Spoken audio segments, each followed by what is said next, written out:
Welcome back, everybody, to the 6 Yard Box podcast. This is episode 11 of the podcast of the Juventus official fan club of Toronto. My name is Joe Chiraco, and I'm joined with my co-hosts, President of JOFC Toronto, John Groh, and Director of the Board, James Martino.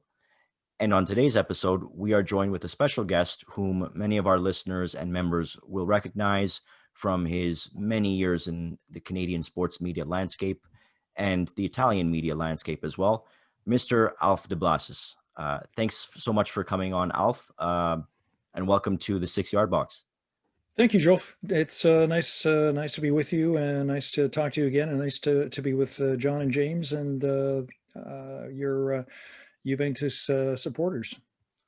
Great. And we know that you are not a Juventino per se, but you are an expert in Italian football. How can you tell? and we value your opinion and your insights. Like what we do with most of our guests, Alf, we like to ask what they've been up to and how they became, fans of the game.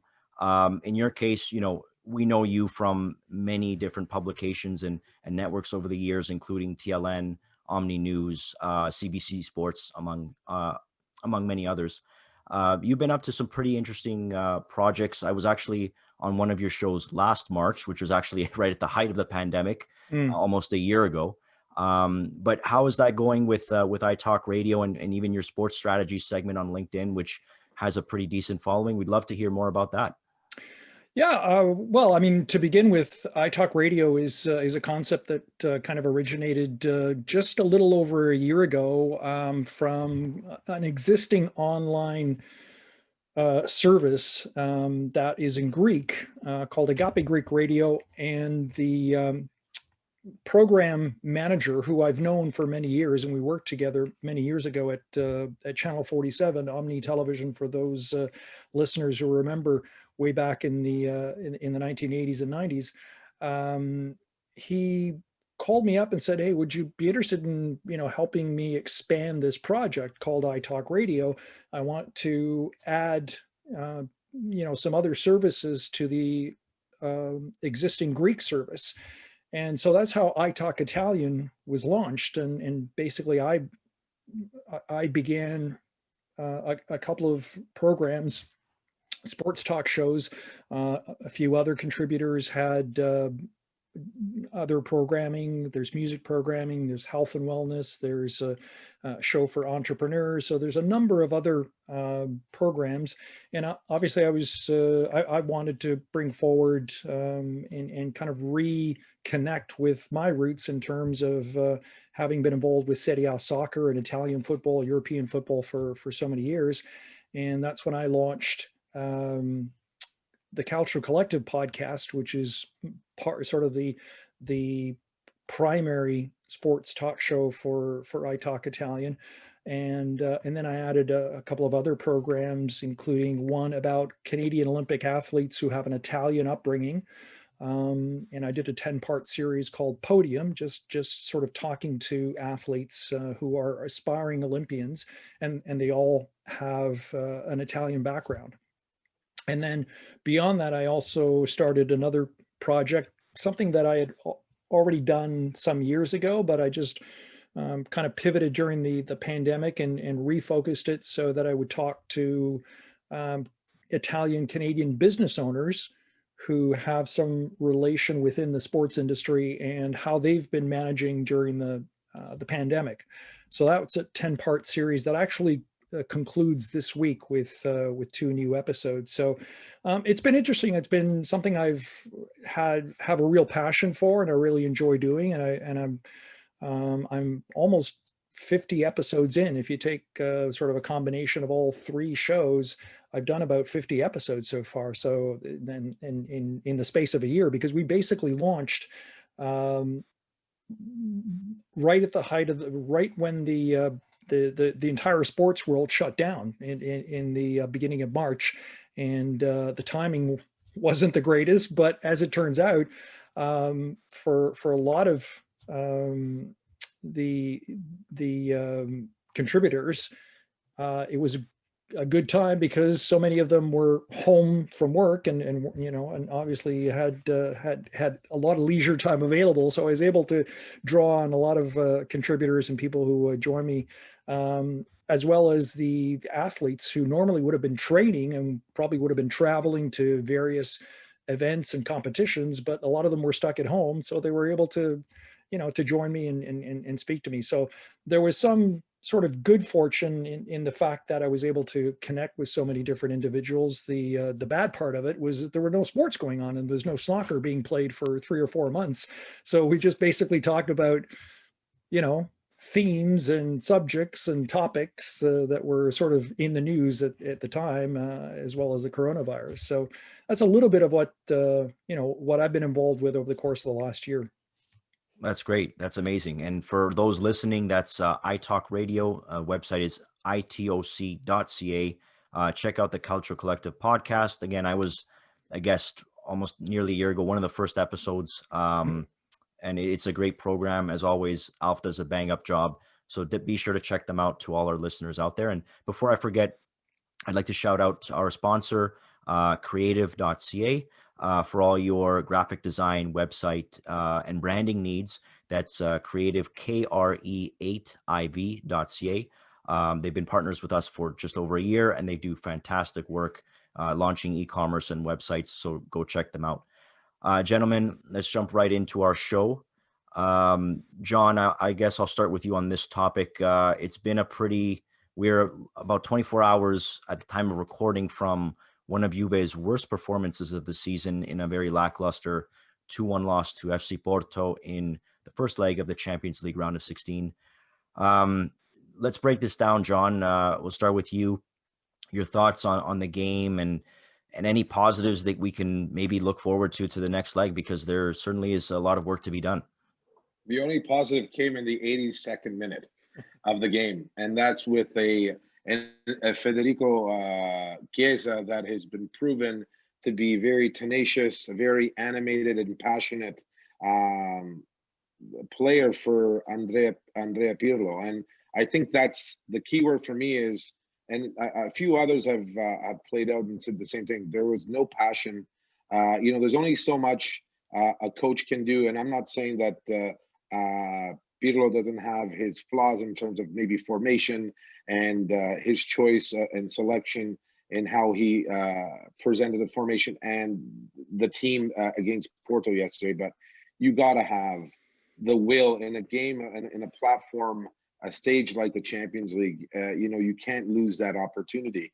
I think one of the, I guess, the keys for Pirlo in that game that was lost very early was the key of a leader on the field. And when you lost Chiellini in that back end, I mean, as much as I appreciate Tech for Chesney and Net and the other defenders, even De Ligt being a captain with Ajax and stepping into a semi-leadership role with Juventus, there was no leadership on the field. The only leadership was up front. And you saw it a couple of times when Ronaldo did a high press on the goalie, and when the ball went behind him and he's looking for that supporting cast to give that high press on Porto, it wasn't there. It was a very lazy approach from the players. I think winning a game just because you're wearing a J and 3 stars that only belong in Italy on your chest does not win you Champions League games. We all know that. In Europe, there is a different fiber that you need and strength mentally, because we all know that these players have the physical capacity and the creativity to be successful, but you have to have the mental strength and fortitude to go and meet up against another 11 men who may not be coming from a very strong lead or prominent league like Serie A maybe, and they may be fighting for that new contract or that more visibility, and it showed yesterday with Porto. They were very hungry. And I just think the passion there was no passion. There was no will to win. And that, we know that they say where there's a will, there's a way.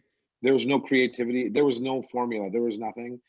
And one thing I can actually pinpoint on just Pirlo is I think that he's just late in addressing the issues of the game. I think he's hoping that he's taking his paintbrush and he's painting, and that at some point it looks like something he will be able to sell, and he's waiting too long before he says, you know what, throw this canvas out, let's grab another one. Well, you can't do that in soccer. You have to address your concerns, but that comes with age and with experience.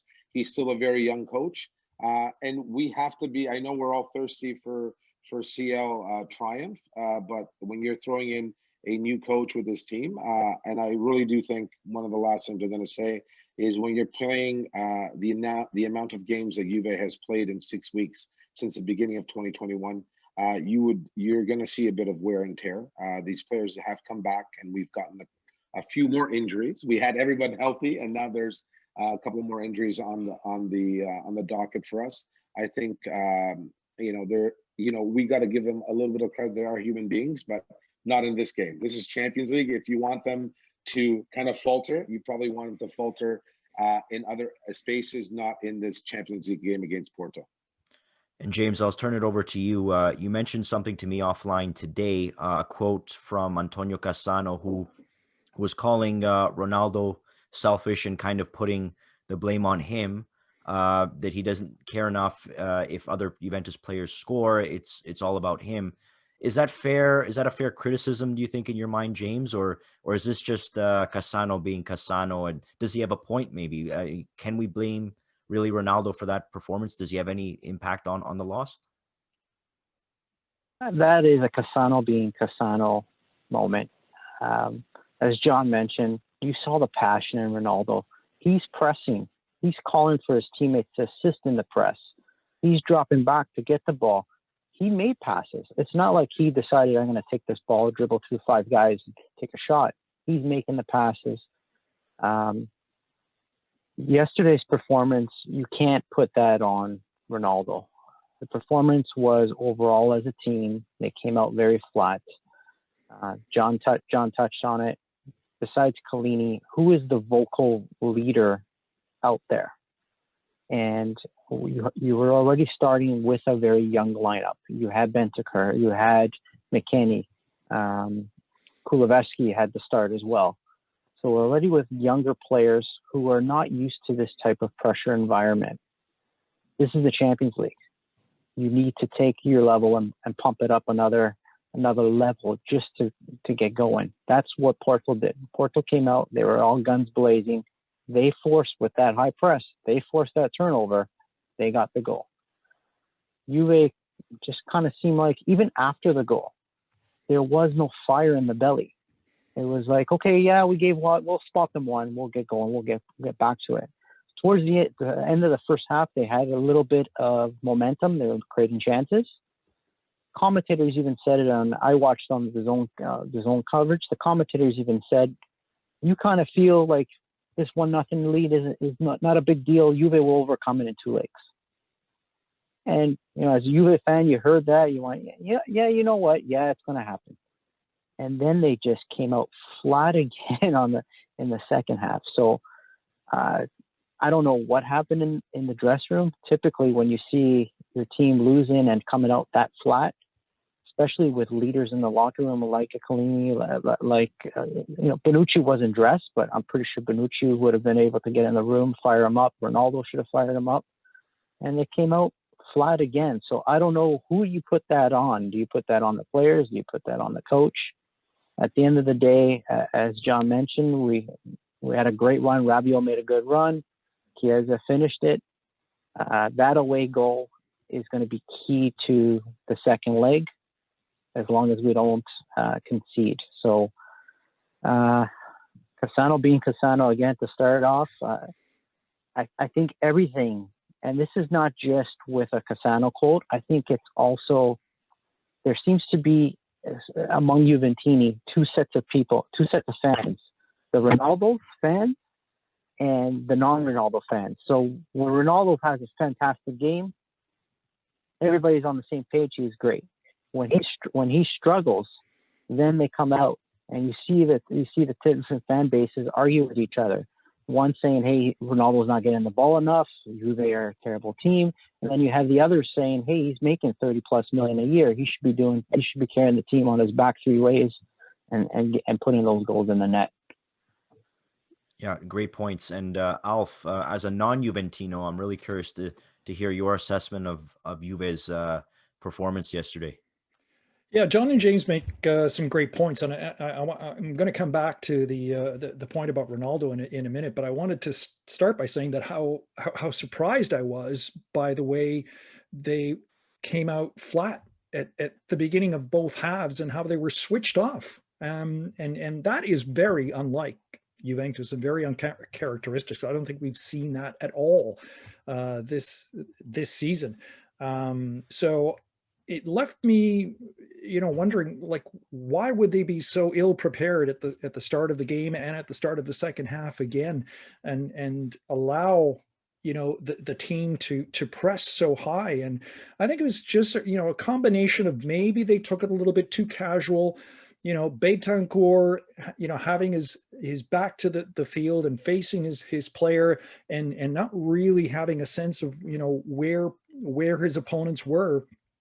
And they really just gifted that first goal, and obviously that puts you on the back foot. Now you've got to step up your game, and I think they weren't in sync at all the rest of the game. And I remember just the very last podcast that I did, I praised Juventus for particularly the game that they played against Roma, for the way that they're able to switch their attack in from time to time. They'll build up slowly and they'll string, a number of passes together, and, they'll come into the offensive zone in a wave. And then sometimes they'll catch you by surprise and they'll play a direct ball, like across, right across the midfield up towards Ronaldo or Morata, who'll hold up the ball, and they'll turn and run at you. So,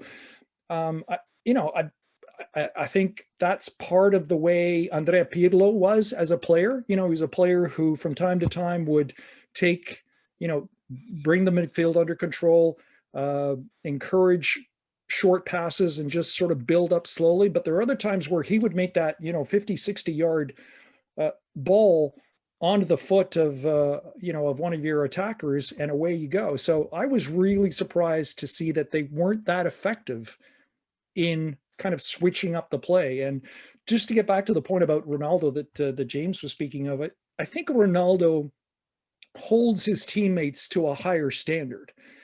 And just the fact that he's played at such a high standard in, with the teams that he's been with in the past, and being at Juventus now for 3 seasons, he wants the same level of competitiveness that he puts into the match. He wants that from every one of his teammates.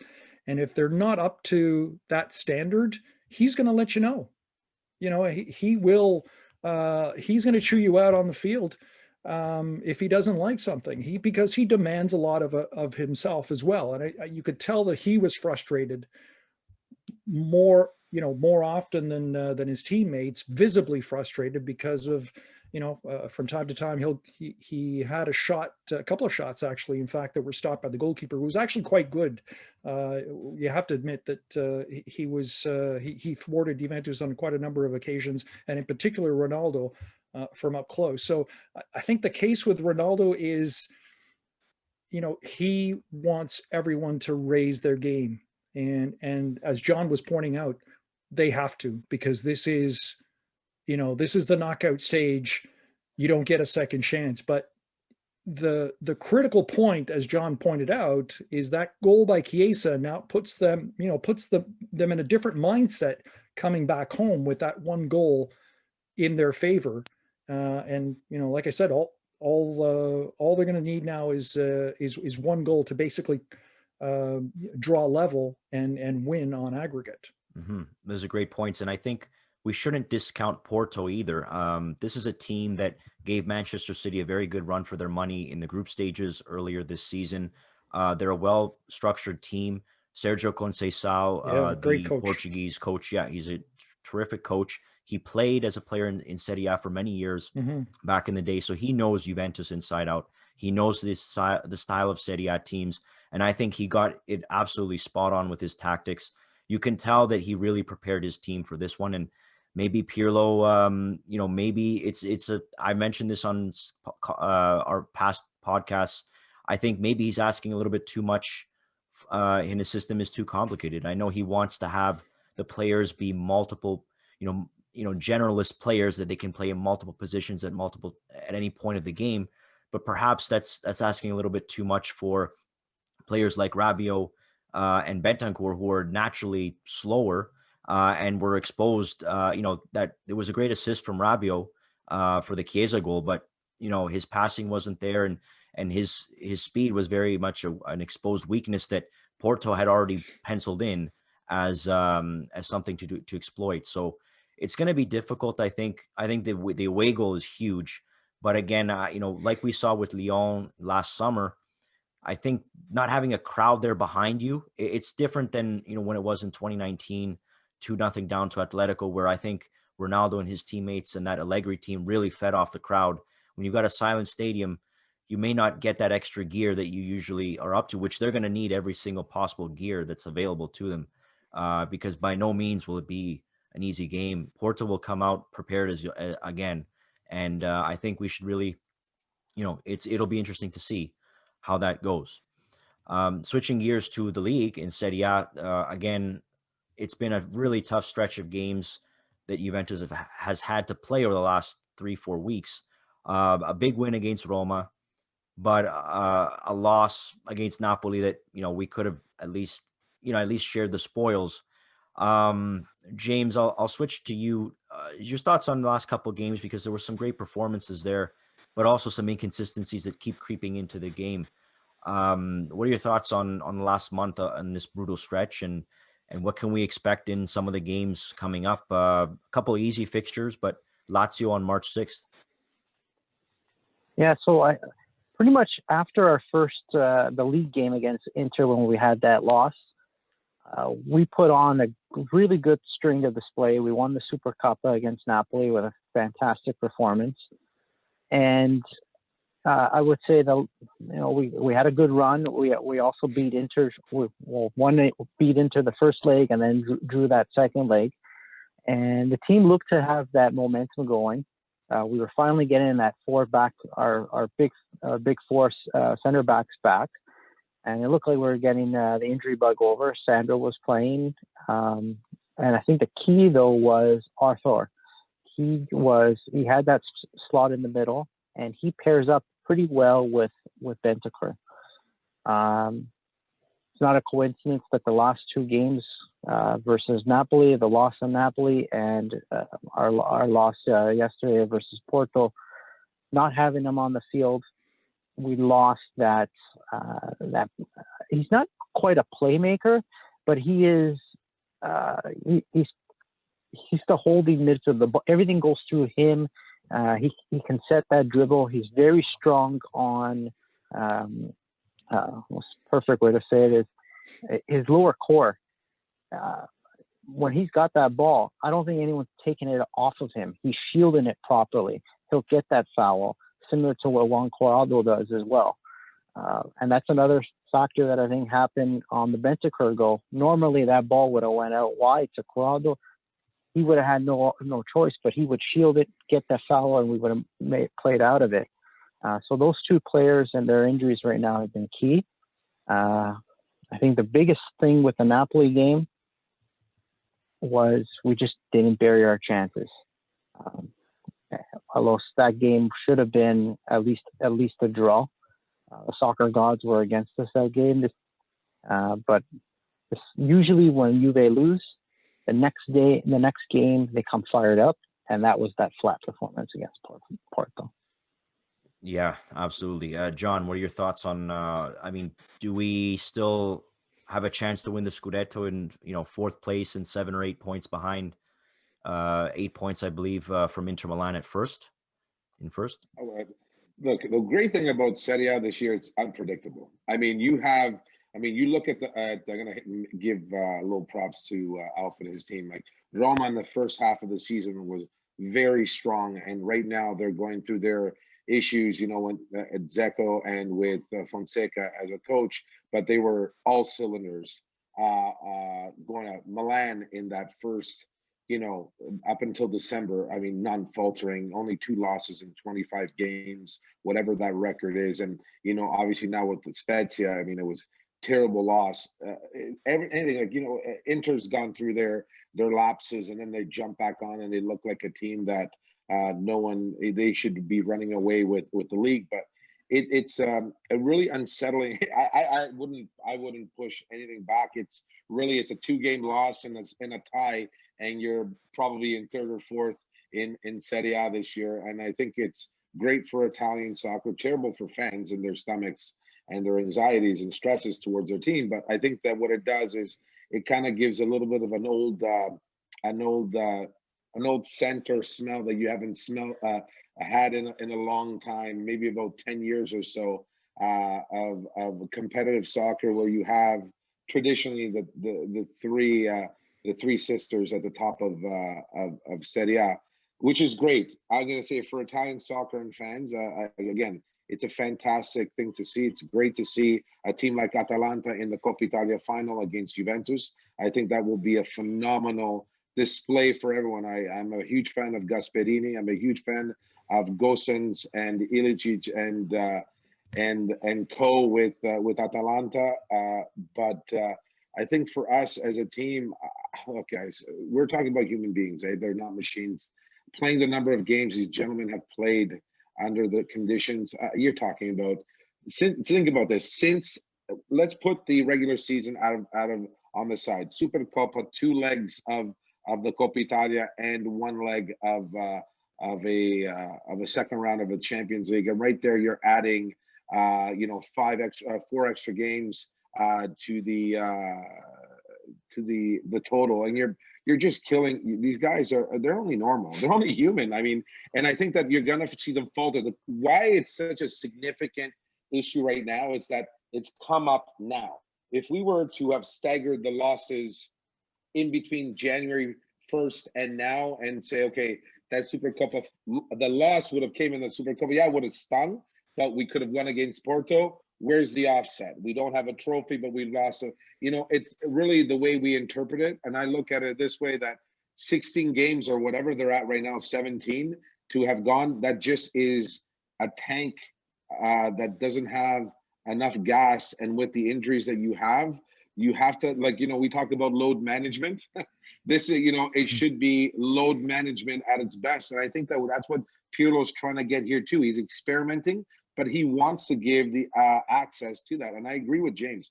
Arthur, however you want to say his name, he's right. His ability to shield the ball, and I think that what makes him even better than what people think is, he's so simple with his play. And what I mean that his intelligence isn't about creating something out of nothing like a Pirlo, because Pirlo would have his little move that with alla Veronica, whatever they used to call, we used to turn, come back, and you knew he was on his game, and you were just happy to know that he was on his game, that you were ready to see magic on the pitch.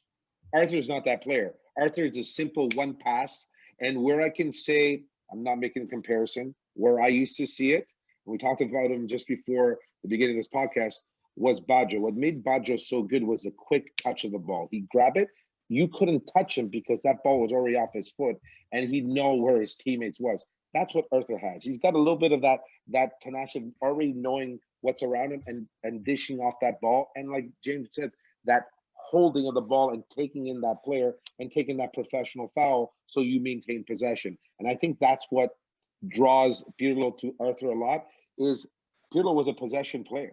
If we go back to the Euro Cup against England, I think he set a record for most touches in a game by any player. So he's of that mindset. And when you have another player who has that same ability, I think he's very gravitated to Arthur. And I think that's a good step for Juventus. But being injured doesn't do anything for the team. And I think when you limit that, now what you're doing is we're flank play, and it's very predictable for someone like a Conceição, who's a very intelligent coach, to say they don't have middle ground right now. They have nothing down the middle that is creative. They will play a wing game to toss the ball in. You have a strong Chiesa on the wing that can come in. You have Kulusevski, who likes to hang on the wing. Ronaldo, who likes to hang on the wing. So where's your middle play? You're relying on Bentancur and Rabiot, as James was saying, are very young and don't have that professional experience and that stage to handle the play and the strength.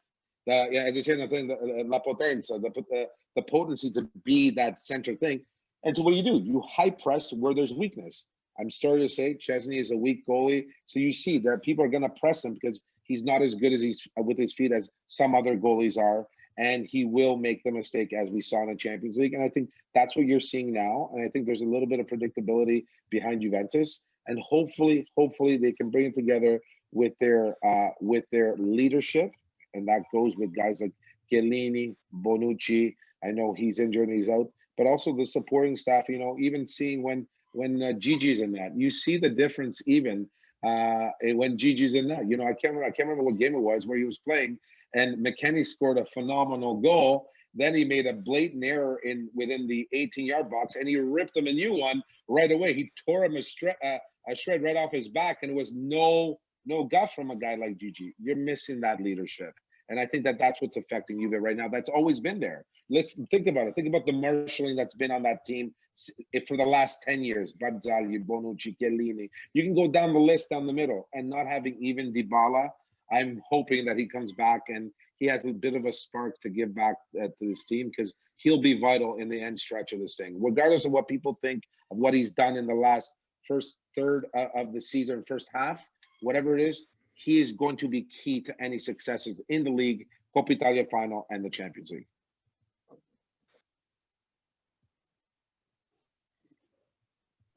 You hit it right on the head there. I think what you said about Serie A being back. I mean, it's great to see. When I was growing up 20 years ago, I mean, it was a different era. The late 90s, early 2000s, not comparable. But to see, Lukaku and Ibrahimovic going head to head, and the Conte and Agnelli beef in the stands, the fact that the three top clubs and the northern teams are fighting for the title again, it does kind of bring you back to that edge, that fieriness that has been missing, quite frankly, for the last 15 years since Calciopoli. And it's good to see. It's good for the league and the fans and the brand of Serie A. Alf, as our non-Juventino guest today, and you can be perfectly honest, does Juventus have a chance at the title, being 8 points back and with their schedule coming up?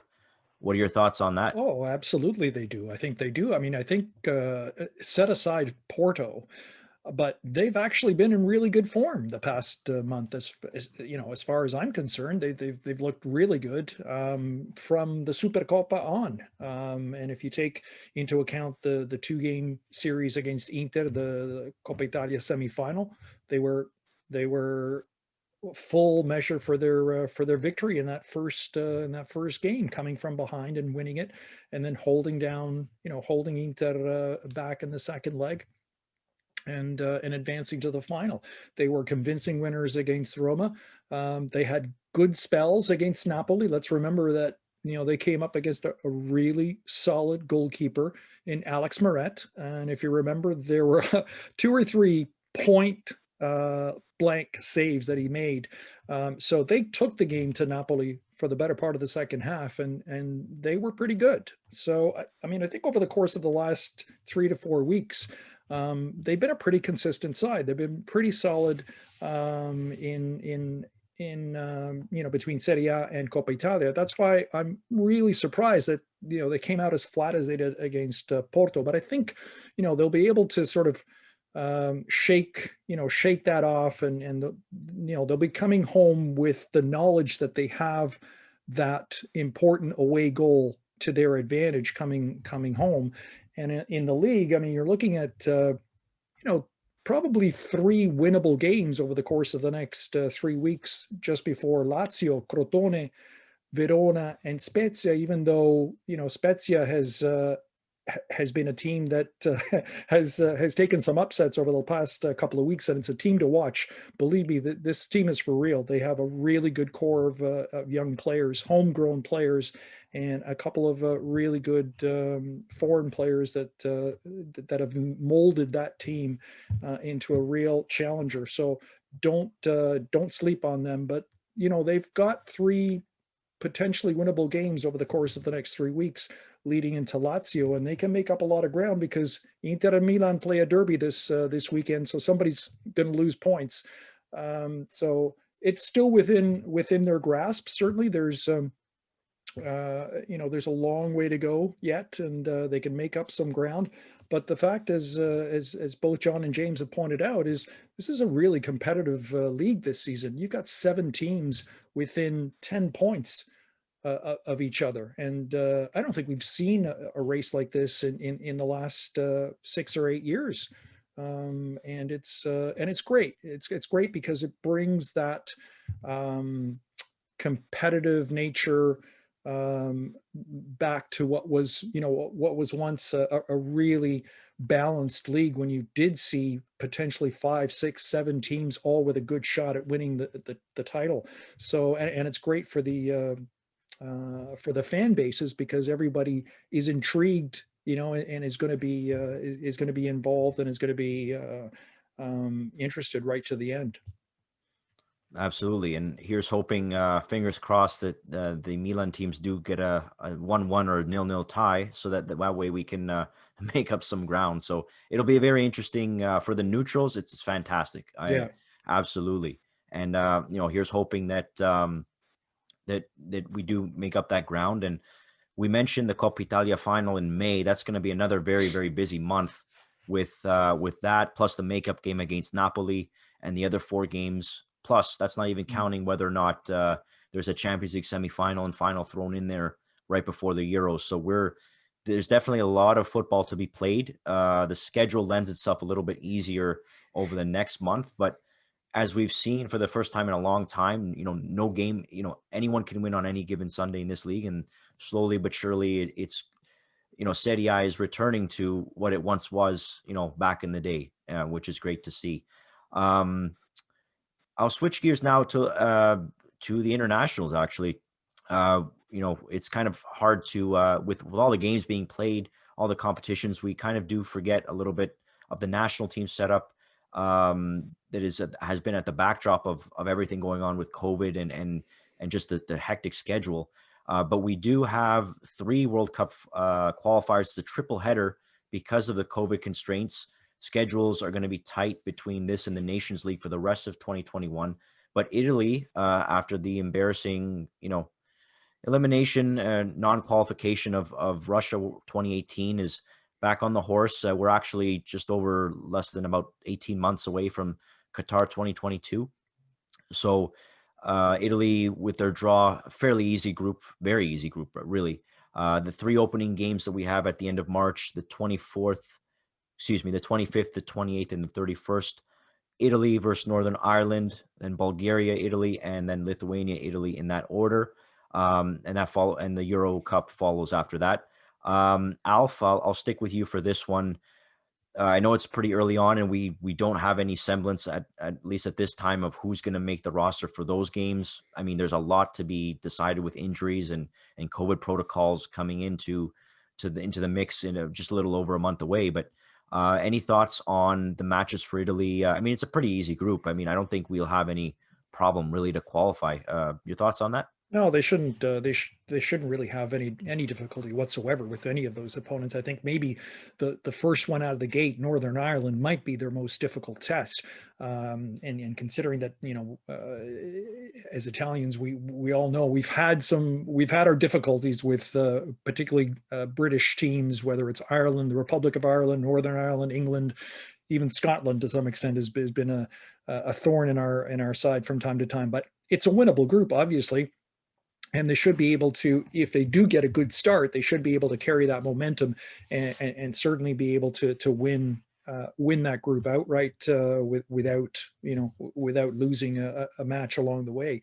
The thing I like about, and what I've seen under Roberto Mancini, has been this return to an Italian style of short passing, build up, confidence on the ball, movement off the ball, and I really like the composition of the team, particularly in midfield. I mean, when you look at the amount and the abundance of talent that we have in midfield, and it starts from Verratti, but you take all kinds of other interesting elements and you add them into that: Jorginho, Barella, Sensi, Zaccagni, Pellegrini, and you have created a real core of players who are confident, comfortable on the ball, able to pass their way out of trouble, able to link up with their strikers easily. I think that is right now our biggest strength. The one weakness I would say is probably up front, because I mean, really, when you look at it, we don't have a lot behind Immobile and Belotti. Those are really our two choices, and if one of those guys is injured and you want to play someone else up with them, there's not a lot behind them. Now, I hope that I think we can expect to see Moise Kean come into the side, given his performances lately with PSG. He's been phenomenal, and you hope that you can kind of, but obviously he's a young man, so he's going to need some time to integrate into the side. But he's a player, I think, who can be effective coming off the bench, perhaps, and spelling either Immobile or Belotti, depending on who the starter is there. But I think you've got a good core of young talent, rising young talent, and then you've got your veteran core. And if we talk about Insigne, who is a player who can provide so many different looks for you. You can play on the wing. You can also play centrally as a support striker, but you also have Chiesa, Bernardeschi, Berardi, wing players, really effective wing players.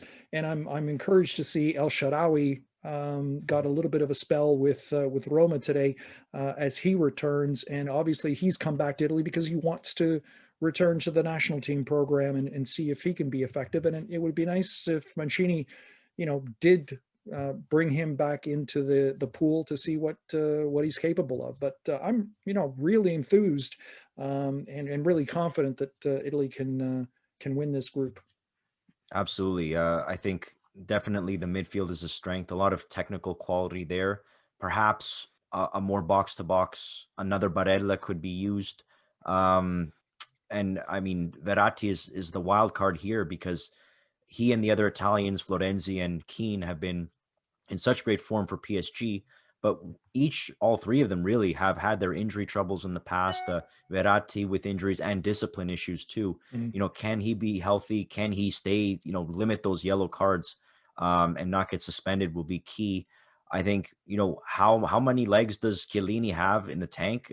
He's had the last 18 months, quite a few injuries. Will he even be fit for the team? Does Bonucci have enough gas in the tank? Because he's had to be rested over the last month, a couple of games, because he's just gassed. He's played a lot of football over the last 2 years. Young players like Bastoni coming up, who's really, even though pains me to say as a Juventus fan, but for Inter, he's been very, very positive and probably the future of the Italian defense. And then a veteran like Acerbi, who could fill in for Chiellini, but he's pretty solid, although he's limited in terms of his mobility. He's been playing in the Champions League. He's been playing in Serie A at a high level. I think defensively, we've got enough coverage. The fullbacks have remained a weakness for the last, maybe half decade, but I think there's enough quality there. If it has to be, either Spinazzola or Emerson Palmieri, I think they'll do the job along with Florenzi and perhaps Di Lorenzo. But the real wild card is, as you mentioned, Alf, who's going to score the goals? Is Immobile going to replicate his form?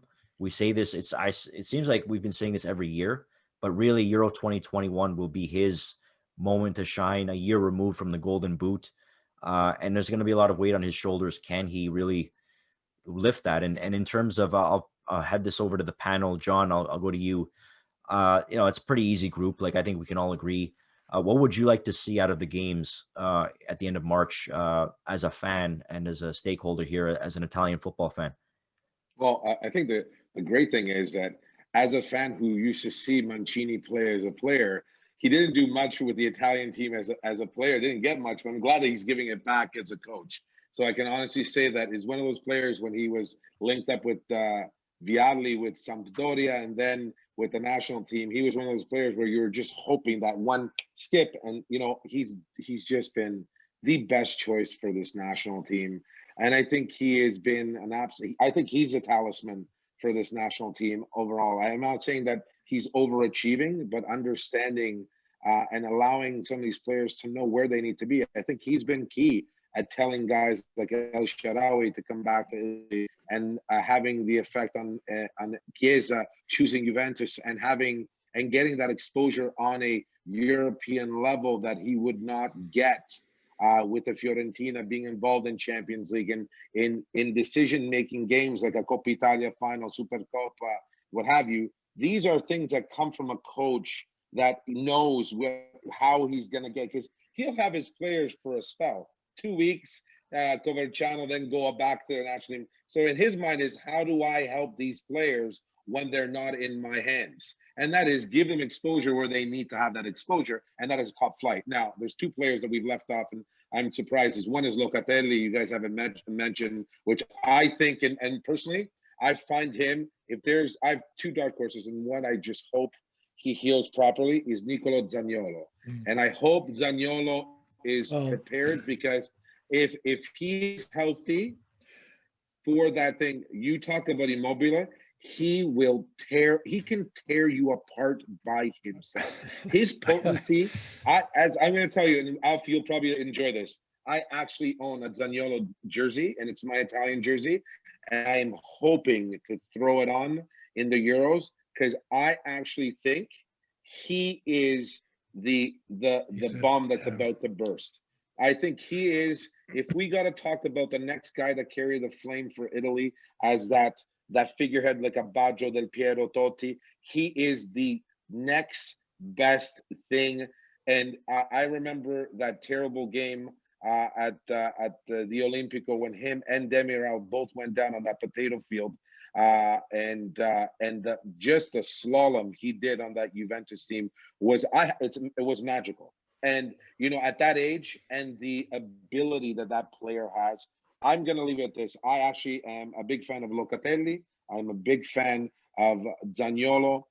Immobile, I will hold him accountable until the last game of the Euros. I'm not completely sold on Ciro. To be very honest with you, I know you can pull off when you have opportunities with Lazio. I will not go into how many penalty shots he's taken versus how many he scored outside of them, and what have you. But I agree with the defensive call. I absolutely am excited about our midfield. I don't think I've ever seen, technically, not from a fantasista point of view, because I don't think that Verratti is at the level or even being compared to a guy like Pirlo, but the level of meat and strength that you have in that midfield right now. Barella and Sensi alone. Barella, for me, I mean, that game against Juve, and you use the word trascinato, he absolutely, with Hakimi, destroyed Juventus like it was them two. And when you see a player, and all I kept on saying, and having family who are Interista, and they were, as long as he stays healthy and Conte doesn't overdo him with Inter, I want him healthy for the Euros, because he is another guy that brings the Italian flair and passion. He wears his emotion and his team on his chest. You want to see that as a player for your club, and you want to see it as a player for your national team. And he's one of those guys that will be screaming out that Lino Nazionale when they're lined up at that field. And that's what you want to see as a passionate Italian fan, is that type of commitment to the jersey that you really haven't seen that quality. And I absolutely, if I had to pick it down the middle, we need a Donnarumma who's standing on his head and who's mature. We need Barella and a Locatelli who takes on that responsibility. Because I'm going to say, I personally think that Mancini will be leaning more on Locatelli than he will be on Verratti, personal opinion. And I am hoping that the magicians that are surgeons in Roma, in Italy, have done wonders with the ACLs and the knees for Mr. Zaniolo, and that the physiotherapist got it right this time with his musculature and his body anatomy in order for him to be at his best. Because that kid, boy, does he make my Does he make me flutter and excited when I see him on the field? Whether you're an adversary as a Juventino or seeing him in the Italian jersey, he absolutely, for me, will be detrimental to the depth of how far we go as a team. Whether he plays 30 minutes or whether he plays a full game, and we're hoping that the key guys. And I'm looking, and I tell you, whether people think that he's capable of it, I actually think that Insigne really needs to take, whether he has the head for 6 games or so, or 7 games or so, to be that level-headed. He absolutely needs to be a leader on the field. He absolutely is no longer a young player looking up to other guys and being carried forward. He needs to go. You wear the armband with Napoli. You want to be there. You want to be considered a pivotal player in Italian soccer history. Then you need to step up and you need to show up. And that show up isn't just goals. It's on and off the field character. And he absolutely needs to be that for Italy in the Euro Cup. I agree with the round robin. I don't think it's going to be a thing. I agree with the Northern Ireland comment from Alf. I think that we absolutely have a Scottish aunt, and she laughs at me all the time. She goes, "You let a bunch of golfers give you guys problems every time we play you," and it's true. So as long as we hold our heads, play our tight game, short passes, and play the beautiful game that Mancini is showing us, I am thrilled for Mancini. I didn't like him as an Inter coach, but I love him as an Italy coach. And James, I'll let you get your word in on more or less the same, like what you want to see and who you think should be lined up in the lineup and what you think is going to happen at the end in about a month's time. Yeah, Mancini, I never liked him as an Inter coach, but I did cheer him on when he was the City coach. He had Balotelli, and I would say he was the only coach who got the best out of Balotelli. With that being said, I hope Balotelli is nowhere near this team. He's had his chances. I know John mentioned Insigne. I see him being at these qualifiers, but I hope he's not an integral part of the team going forward. I think formation-wise, we're not going to play with the 3 at the front. It's going to be more about your old school 4-4-2, and I just don't see him fitting in that format. You have Zaniolo coming back. That he's key. I think he is key for any big run.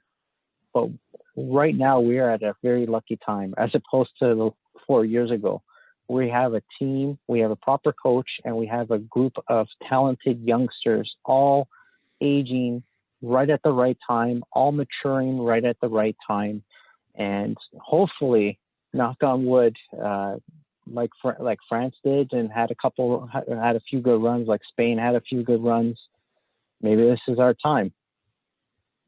Yeah, you make a great point, James, because I think a lot of people have really overlooked Italy.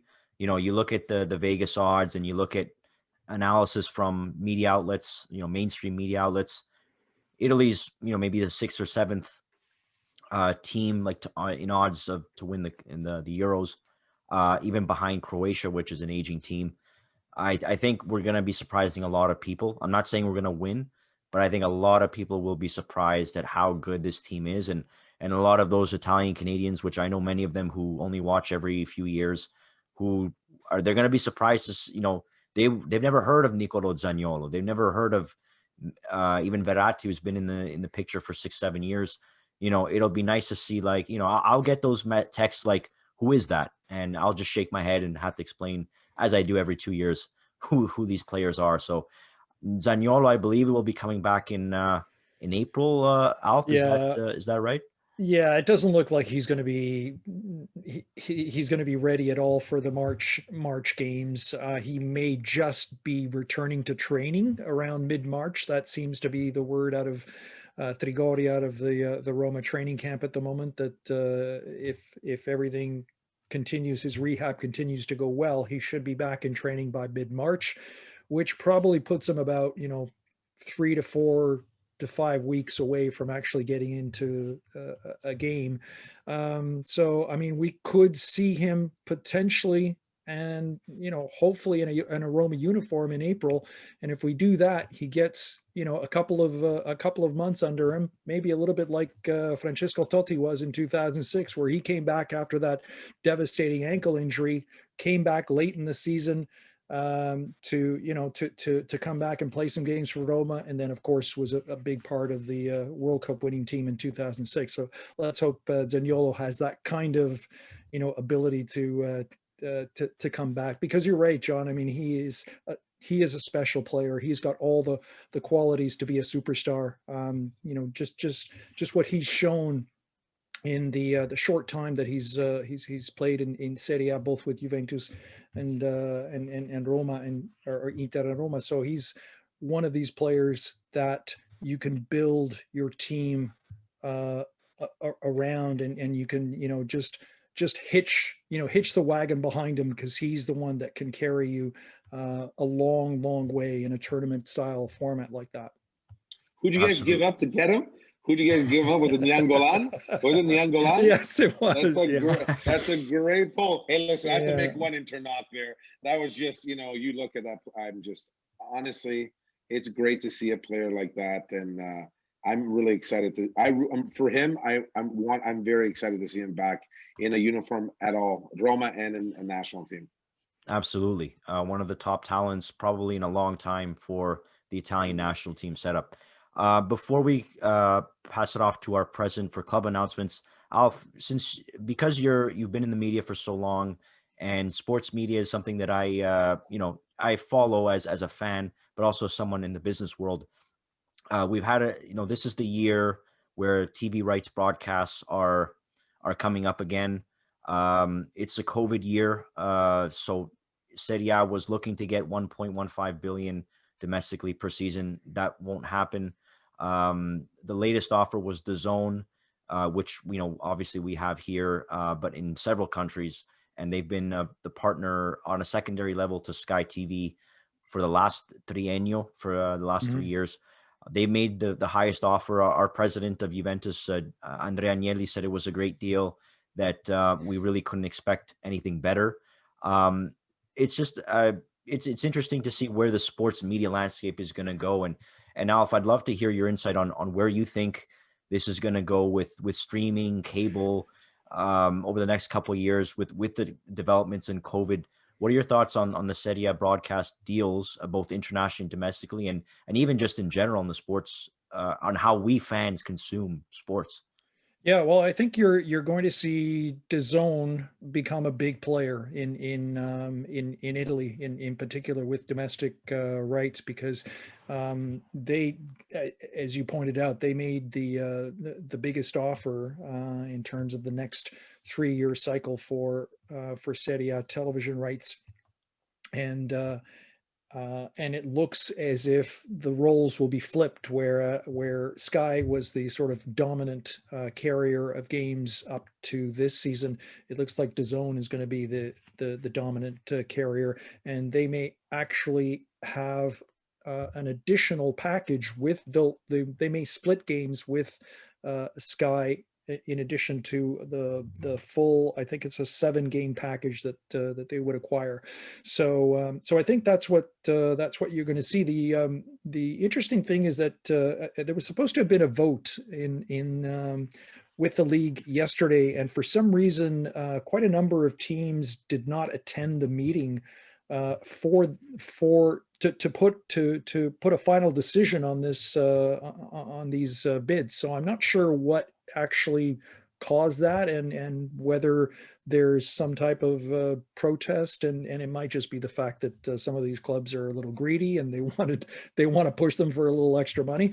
But I think, given the economic climate and the circumstances that we're in, I think the deal that they've been presented with is pretty good. So I think they do well to take that cash in hand at the moment and use it wisely, because I think you're not going to see too many other players besides those 2 or 3 that are in the mix right now. Although In the future, you might see some competition from an Amazon, for instance, Amazon Prime Video. You might also even see Netflix start to, expand their programming and content into live sports at some point down the road. It might be a little bit premature for them at the moment, but they might jump in at some point as well. But it's an interesting sort of landscape, as you put it, in terms of where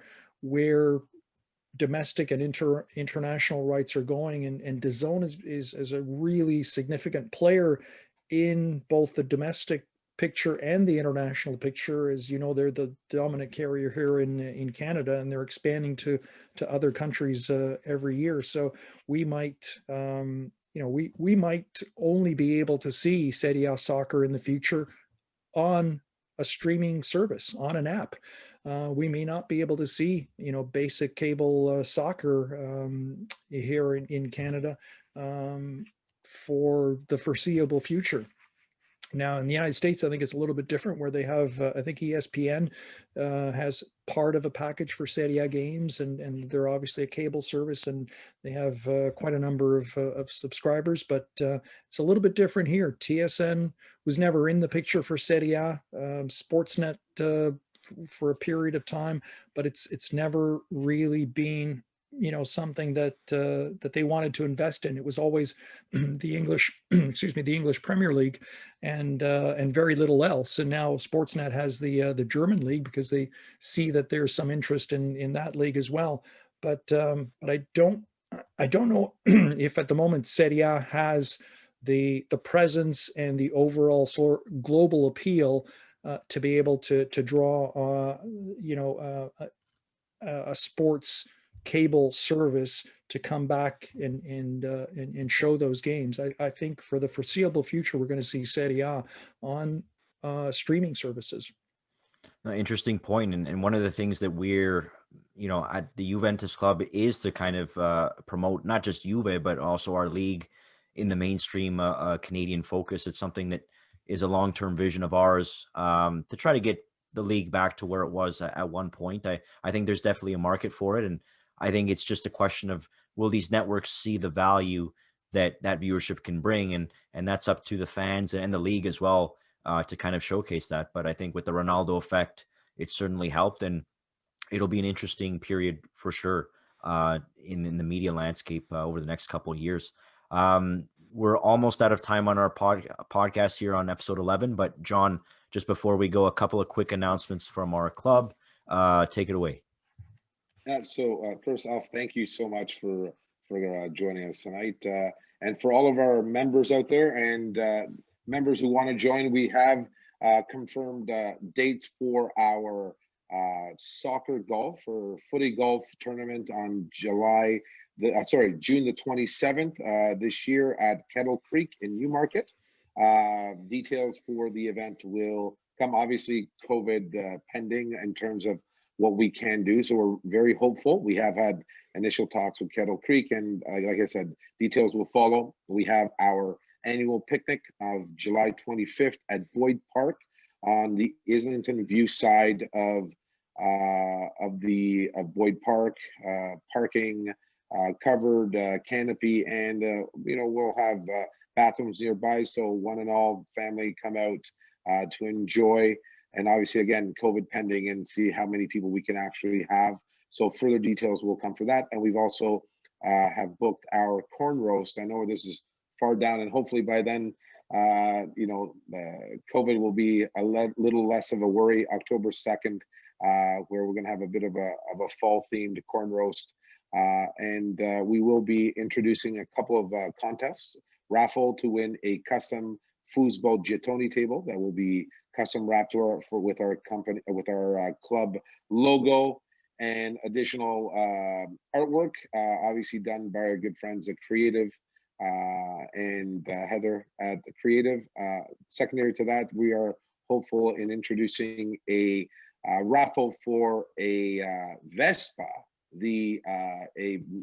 called the Notte Black edition, with custom saddle with our beautiful Juventus logo stitched, not to be meant to be sat on, but to be appreciated.